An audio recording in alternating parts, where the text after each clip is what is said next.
Peacemaker shot dead. Former Team Mohammed's driver dies in accident. 2 busted with over 33 pounds of weed. And why don't we have a full insurance against oil spill?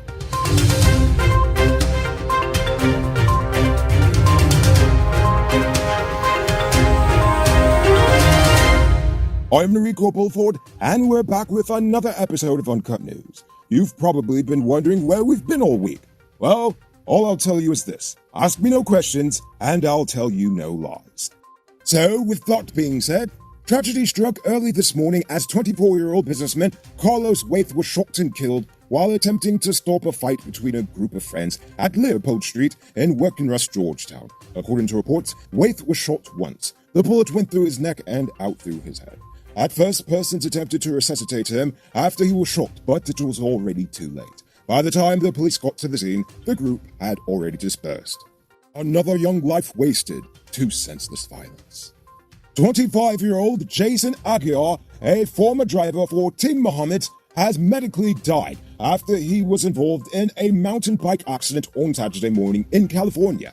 In 2017, Aguilar won the Moto America Superstock 600cc championship, after which he progressed into the Supersport category, finishing 10th before improving further to 8th place in 2019. 2 separate motorcycle accidents over the weekend left 2 injured and 1 dead.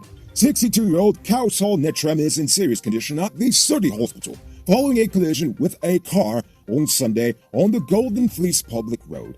Nitram is hospitalized with serious head injuries, while the female driver of the car is in police custody. And on Saturday night, 23-year-old Dave Taylor died, and 17-year-old Vishal Bardua was left hospitalized after the motorcycle Taylor was driving hit a pothole at a fast rate of speed on the Soosdyke-Linden Highway, pitching them off of the vehicle.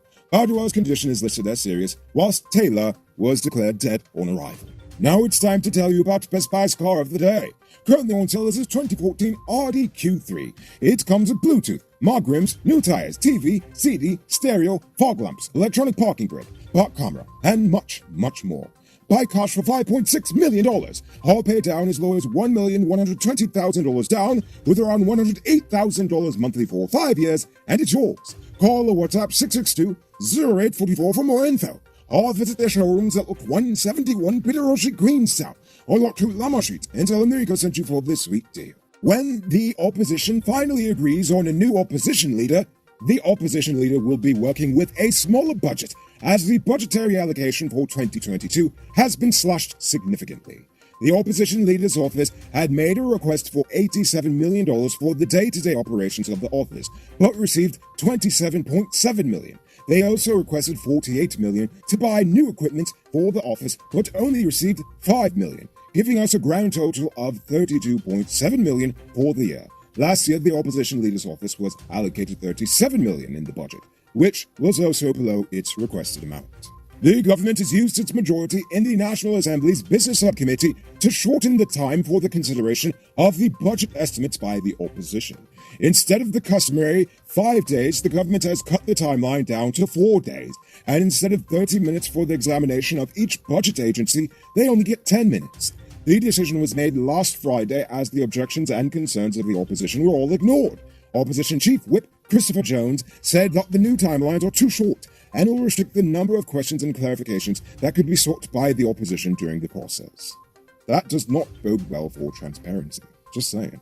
A house fire in Canefield, East Kanji left 29-year-old taxi driver Felix Wilson homeless. Wilson was not at home at the time of the blaze. At this point, arson is suspected. Nevertheless, the fire service has launched an investigation into the fire. A 34-year-old man was found with an illegal .32 caliber pistol at James Bond's Cognac and Cigars Bar at Melanie, East Coast Demerara. According to reports, shortly after midnight, the police arrested the man with the firearm. There was no bullets in the gun when it was found. Nevertheless, he's currently in police custody awaiting a trial. Don't fall for these get-rich-quick schemes, people. There is a legit way you can earn some extra money to supplement your existing hustle. So top up. You could become a top-up vendor quick and easy by linking with Cellular Plus. Call them on telephone number 685-3109 for more info. 2 men were arrested after cops discovered over 33 pounds of marijuana in their car at number 51 Village Quarantine Pepys.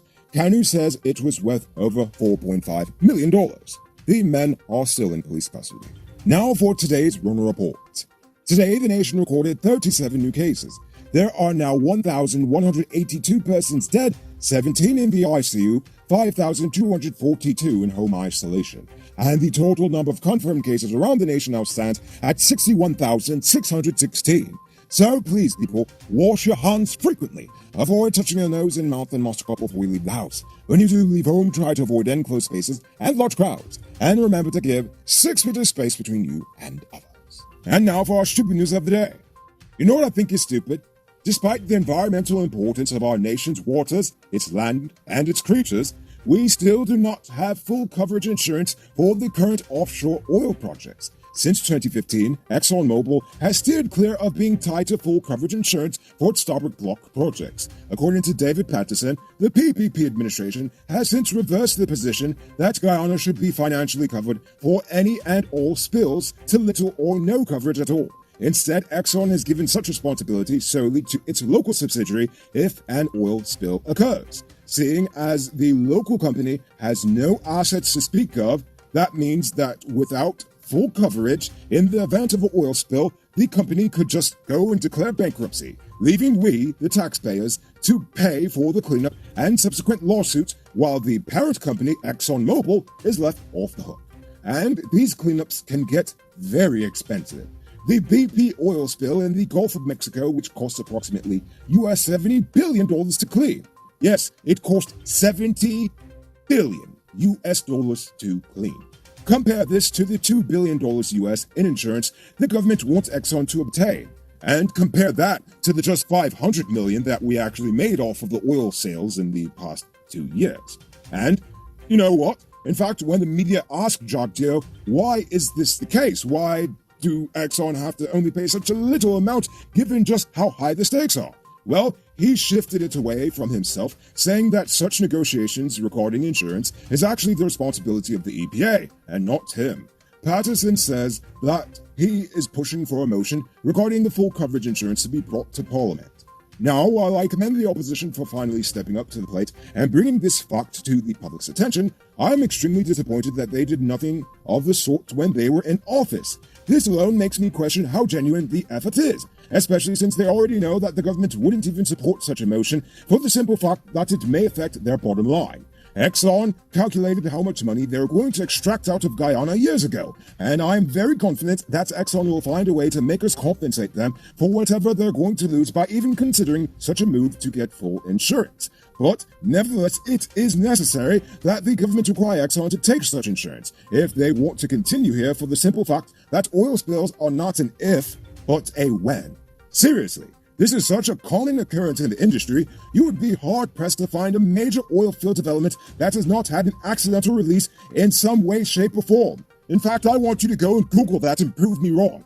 In fact, as we speak, an FPSO in Nigeria blew up in flames the other day, spilling thousands of barrels of oil into ecologically sensitive waters off the coast of Africa.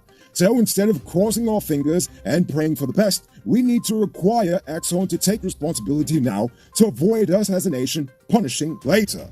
Take a look at this beauty being constructed in a gated community called Richmondville in Guyana. It features 4 bedrooms, 1 pool with 7,000 square feet of living space, along with modern amenities. Contact Sheriff Construction on 592-618-5702.